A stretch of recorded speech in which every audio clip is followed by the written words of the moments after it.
Islam, and he will break all the crosses. That the Quran says in chapter 4, verse 157, they did not kill or crucify him, who's they, of course, the Jews, who were boasting of having crucified him in the Quranic record.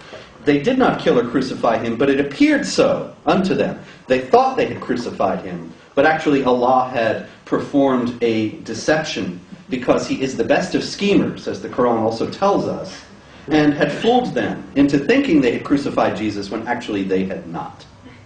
So to speak of the cross is intrinsically offensive to Muslims, and to speak of an Islamic crusade is intrinsically offensive to Muslims, but it also ought to be intrinsically offensive to all of us here, and to any European or American, whether or not we are Christian. Because there is actually no parallel between violence committed in the name of Islam and violence committed in the name of Christianity. Now understand me well, I am not saying that Muslims have all been evil and Christians have all been good. Christians have done terrible things in history and justified them by means of Christianity. There's no doubt about that, and there's no gainsaying that. And that actually is one thing that you will hear Westerners saying, because we have a generally healthy tradition of self-criticism. Sometimes it can be unhealthy, I believe. But a generally healthy tradition of self-criticism that is absolutely, completely absent in the Islamic world. So you will never hear Muslims saying, never, never. If you ever do, I will give you a large sum of money. But never have I heard, in years and years of reading material written by Muslims daily, never have I heard any Muslim ever say, well, certainly Muslims have done wrong in the past, have committed historical evils. Never. But in any case, I digress. The reality of the Crusades is that they were, as I alluded to earlier, a defensive action that was actually late, quite delayed, and small scale. At the time of the Islamic jihads that I mentioned before, that overwhelmed Syria and Egypt and North Africa and Persia and swept up into Western Europe, occupied Sicily for a time, and went into Italy also. At the time of these invasions and conquests, most of that land was Christendom. It was actually the most important part of Christendom at that time.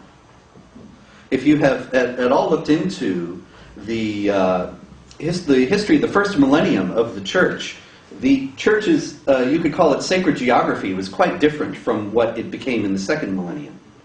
There were 5 patriarchates, 5 centers of Christianity in terms of centers of Christian theology and Christian liturgical development.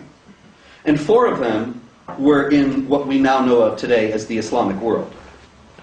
And only one was not, and that was Rome. Constantinople was the location of the largest and most influential church in Christendom, which is now a mosque, well, now a museum, but it is a museum in which Islamic prayer is allowed and Christian prayer is not, the Hagia Sophia. But 4 of the 5 patriarchates being in the eastern part of the Roman Empire, and then being overwhelmed by Islam, what essentially happened was that the theological center, the center of the development of early Christianity, and the liturgical center for Eastern Christianity, and what amounted to over half of Christendom at that time, was overwhelmed and conquered by the Islamic jihadis. And the Christians, being riven by schisms and distracted by various other interests, did not respond. And 450 years went by. The circumstances of the First Crusade being called are very, very ill known. In reality, there was no imperialistic invasion. There was no imperialistic intent. There were imperialists, and they did establish kingdoms, but they were actually transgressing against the stated goals and the stated methods that they had agreed to before they left. They were actually departing from what they had promised to do. The reason why the First Crusade was called, because the Byzantine emperor, the Eastern Roman emperor, Alexius Comnenus, actually appealed to the Pope for help in the latter part of the 11th century. because he was seeing, especially after the Battle of Manzikert in 1078, he was seeing his domains completely overwhelmed. And Asia Minor, now known as Turkey, which was the heart of the Byzantine Empire, was completely overwhelmed, conquered. Constantinople was endangered. The other great seas of early Christendom, Alexandria, Antioch, and Jerusalem, had been conquered centuries past. There was no chance of recovering them. Not only was the Byzantine Empire, which even despite the schism between the East and West, which was fresh at that time, was only 25 years old, and thus was something that people had no idea was going to stretch on for another millennium and see no hope of being healed at any time. At that time, it was one in a series, actually, of schisms that had been healed previously. And there was no sense of this great divide between the East and West, which developed later. In any case, there was the appeal from the Byzantine emperor. There was also the threatening of the Christian pilgrims in the Holy Land and the Christian residents of the Holy Land who had been there since the time of Christ himself. In the early part of the 11th century, the Caliph al-Hakim, who is a fascinating historical figure who later decided he himself was God. Before he did that, however, he's actually worshipped by the Druze. You may have encountered the Druze, who have been variously allies of the Israelis, allies of the Lebanese, depending on which Druze you ask. But in any case, the Druze are very secretive about their religion, but it does have to do with this erratic and probably insane caliph who deified himself. But before he did that, he decided that the Christians were all going to have to stop this heretical business, because in Islam, in traditional Islam, Christianity is a heretical twisting of the original Islamic message of the prophet Jesus.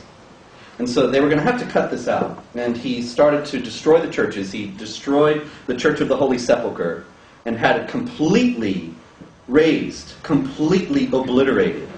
No stone upon stone, nothing. And destroyed thousands, literally thousands of churches in the Holy Land at the same time, in the early part of the 11th century.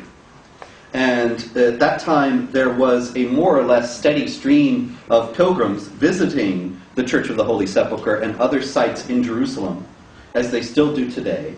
And they were increasingly beset by people, by Muslims who, in the name of Islam, would work to subjugate them, would conquer them, would attack them, and often kill them. Now, nothing happened.